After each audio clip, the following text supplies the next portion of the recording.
everyone. Thanks for joining us at Texas Insider TV. I'm Jim Cardle. We're excited today to have again in the studio for the third of a series the chairman of the House Judiciary Committee, Congressman Lamar Smith from San Antonio. Congressman, thanks for joining us. Jim, good to be with you. Appreciate your interest in what's going on in Washington, and particularly with the Judiciary Committee that I chair. Well, you've got a number of key things we want to cover real quickly. As chairman of Judiciary Committee, the second longest standing committee in the House of Representatives, you were elected in 1987. And there's some economic concerns that we'll get to in a minute. But first, talk about, because the job numbers came out earlier this week, people are still concerned about their pocketbook, maybe looking forward to the election, but what are you working on economic-wise? What we're trying to do is really be responsive to both what the American people want and what Texans want. And a recent poll said that Texans number 1, 2, and 3 issues were the economy, spending, and unemployment. And even though Texas is better off than the country as a whole, our unemployment is in the low 8s. Across the United States, it's 9.1% unemployment right now. And that is unacceptable, and that's what we want to address, is to create more jobs in America. We are approaching it from a number of different directions. First of all, we want to get down both the personal income tax and the corporate business income tax to 25%. That will stimulate the economy. It will allow people to invest the money they have now. From the current 35%. From the current 35, we reduce it to 25.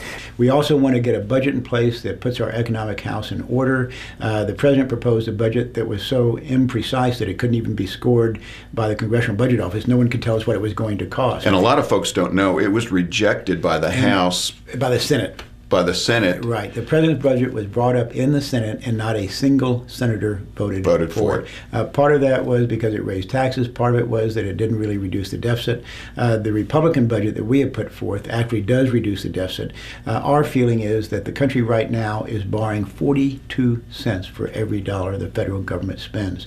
That is horrible. That is a drag on the economy. That is the road to bankruptcy if we don't do something about it. You just cannot sustain borrowing 42 cents on the dollar for very long, and that is what our country is doing. First time since we did it during World War II, I think, for 1 or 2 years, and we're not in a world war, and that was for 1 or 2 years. Right now it looks like it's almost for the foreseeable future unless we do something to restrain our excessive federal spending. So you're going to bring taxes down. Taxes down, have a budget that reduces the deficit. That will spur the economy. We want to rein in, literally it's called the REINS Act, rein in the excessive regulations that hamper business growth and business job creation. Huge factor. We want to have medical liability reform. It's a form of tort reform to reduce the frivolous lawsuits that are filed against any medical personnel, for example.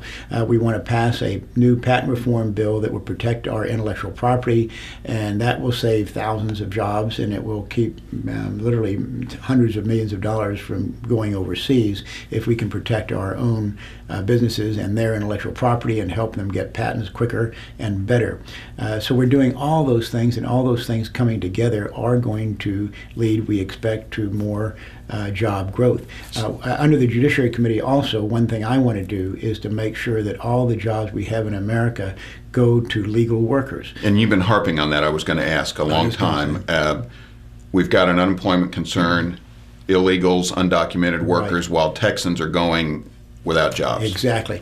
We have 24 million Americans in our country today who are unemployed or have become so discouraged they stop looking for work. 24 million Americans unemployed. There are 7 million people in the country working illegally. Those are jobs that should be going to Americans, and we need to free up those jobs by making sure that businesses only hire legal workers, and we're working on that as well. That would give us several million jobs immediately for American workers. Especially here in Texas. Now, you are fresh off a district work week. You've got a new schedule in Congress where you're able to come home 1 week a month. You've been traveling the district. You mentioned the poll. What I heard essentially was jobs, jobs, jobs. That is it. What are you hearing across your district? Same thing? Well, are same folks thing. struggling? Yeah, create jobs, but also just get the spending under control. You cannot borrow 42 cents for every federal dollar that is spent. So get the spending under control, create more jobs, get us a budget. The Democrats didn't even produce a budget last year, either in the House or the Senate. First time in 20, 35 years. First time in 35 years. So now that Republicans are in control of the House, we actually put forward a budget, but now we're still waiting for the Democrats' budget. The Senate said they may not even have a budget this year for the second year. That is irresponsible to the American people, for the federal government not to tell the American people how they're going to spend the American people's dollars. And clearly a concern of the Tea Party, or one of the impetuses behind that. Let's go real quick, because I know you're on the run.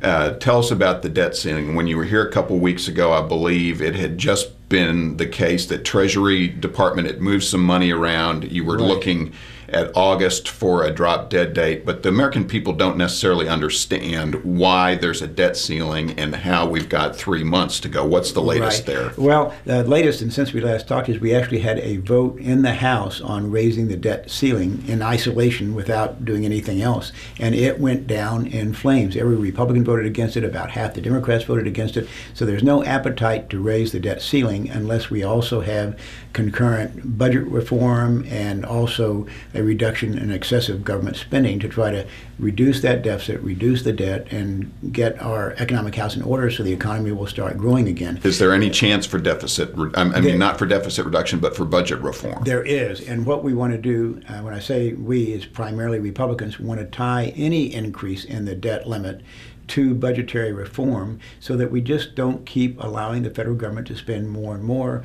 without asking for some reforms in return. And we will get those because the president has now seen the vote in the House where even the Democrats voted against increasing the debt limit. The next step now will be to tie any increase in the debt limit to budgetary reforms to make sure that we get this excessive spending under control.